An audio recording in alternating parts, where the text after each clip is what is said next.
Hello there, I'm Eric Renault and this is a video for tipsquirrel.com. It's the free website for all things Adobe. Now this video is slightly different in that it's a companion video for a free download that you can get from TipSquirrel. Okay, let's jump in and see what it is.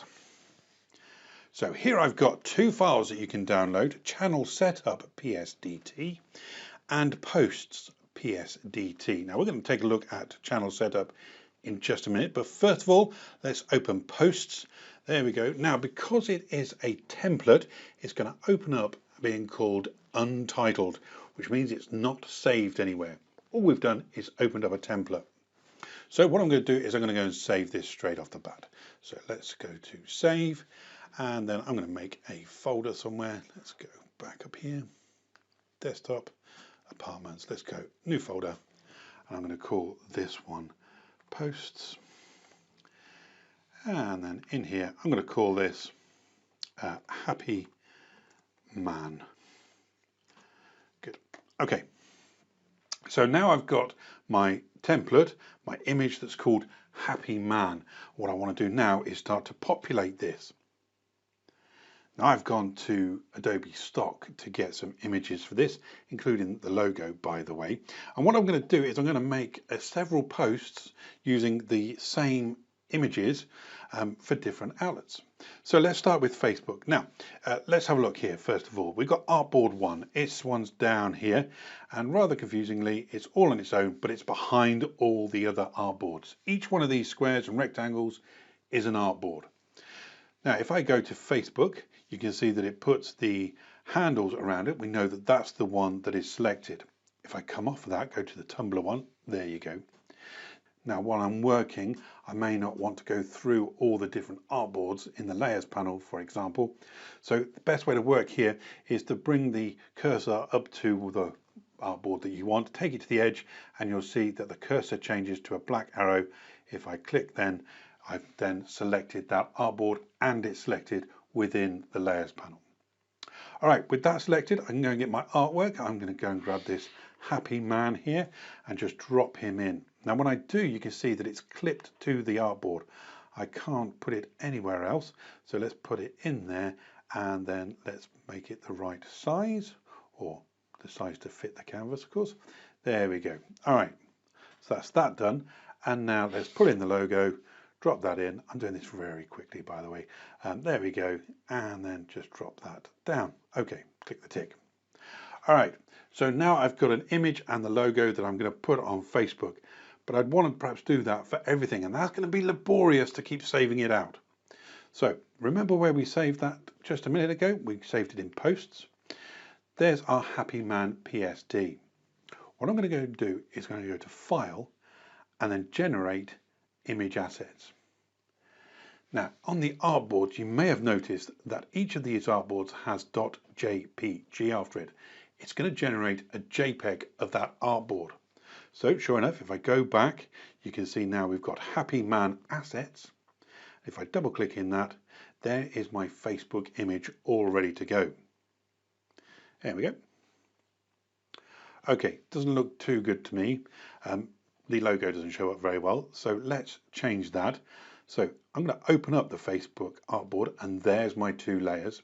Go to Logo, double click it, and I'm going to add a stroke and a drop shadow to it. There we go. I've already set these up before, by the way. Okay, so now you can see in our artboard that this has been updated. It looks a bit better, stands out a bit more. Sure enough, I don't have to do anything at all. It's already been updated into our assets folder. And that's going to work throughout this document. No matter what I do to any of these artboards, it's going to be updated into that folder. So now what I'm going to do is I'm going to make this logo into a smart object. So convert to smart object, just a right click and convert there. So now that means I can resize that and it will always stay the same. And that's going to be important in just a minute. Okay, so now what I can do is I can drag this across my little navigator here, and I can see that I can make an Instagram square. Sure enough, I will do that too. There we go. Oh, now I didn't highlight that artboard, so I'll press Escape, then highlight the artboard, and then drag it across. There it is. Okay, let's make that nice and big. There we go. Lovely. Again, it stays within the artboard, so we're keeping consistency here. We've got the same man, and the logo, what I'm going to do is I'm going to press the Alt key and click on logo in the layers panel and then drag it down into the Instagram square, and there it is. It appears there, and now I can just go and move that into place. Whoops, a daisy. All I want is that layer, of course, the logo. There we go. Move that into place. And I can resize that if I need to. In fact, it works quite well there. Let's have a look in my folder. Sure enough, there it is. Instagram Square is already being generated for me. Now, with the Twitter, it's much smaller.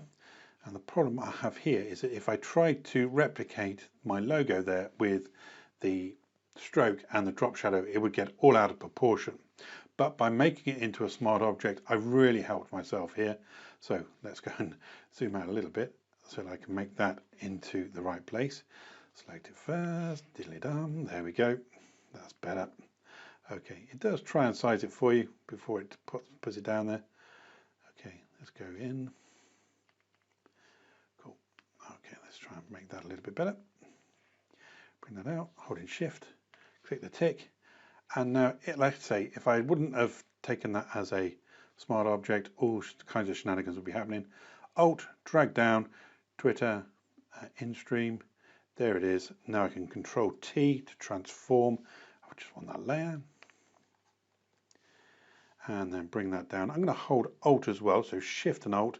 Shift to constrain the proportions. Alt to go from the middle. Click the tick. And then bring that across. And sure enough, there we go. That's much better. Let's go back to 100% and you'll see that it looks quite nice. Again, let's go back out. There it is, already been done for us. There it is. As easy as that. Now, if I decide that I want something different with the logo, if I get told maybe that it needs to be a solid color rather than that, let's go back up to the top. Whoops, a daisy. Control 0 will fit on screen. I'm going to go up to the logo in the Facebook there. That can be any one of the logos, it doesn't matter which, as long as it's one of the smart objects. Double click it, and sure enough, it's going to open up. I can add a layer effect. Let's go to solid color, and let's go for something darkish, like the blue, and then clip it in, Alt key, and clip. There we go. Control S to save it, and then go back. And now, sure enough, they've all changed to the blue, and in our folder, they've all changed to the blue as well. So we can make global changes throughout using smart objects. It's a real time saver. All right, now then, I did say there was another one in there and it uses exactly the same principle. Let's take these away. I'm not going to save them. We don't need them just a moment. And the other PSDT template is channel setup. You'll probably recognize it. It looks very similar. But this time it's for everything that you need for setting up your channel, I think. Feel free to email me and tell me what I've missed if I've missed anything. So you can see that you can set up the channel cover, profile pictures for all the different social networks, as well as some of the posts and the headers for them as well. And the principle is exactly the same, just highlight it and then drop what you need in. So there we go, highlighted and then drop it in. And sure enough, everything works the same, and this time you just need to save it, and don't forget to generate assets. So file and save it somewhere. I'm going to call this apart for apartments, and then don't forget to file and generate an image assets. So in we go, there we are, apartment assets, and there is my YouTube channel cover. Now, if you were wondering, our Happy Man assets are still there, even though we didn't save the PSD. It's not a problem because they're all saved as JPEGs independently anyway, so they remain. Okay, feel free to email me if I've missed something or you might find a mistake. I don't know. I did my best to make this as good as it gets. But hey, tell me what's needed. Give me ideas for tutorials, anything you want to know, let me know, and I'm happy to record it. Okay, I'm Eric Rano. This has been a video for tipsquirrel.com for everything Adobe. I will see you next time. Bye-bye for now.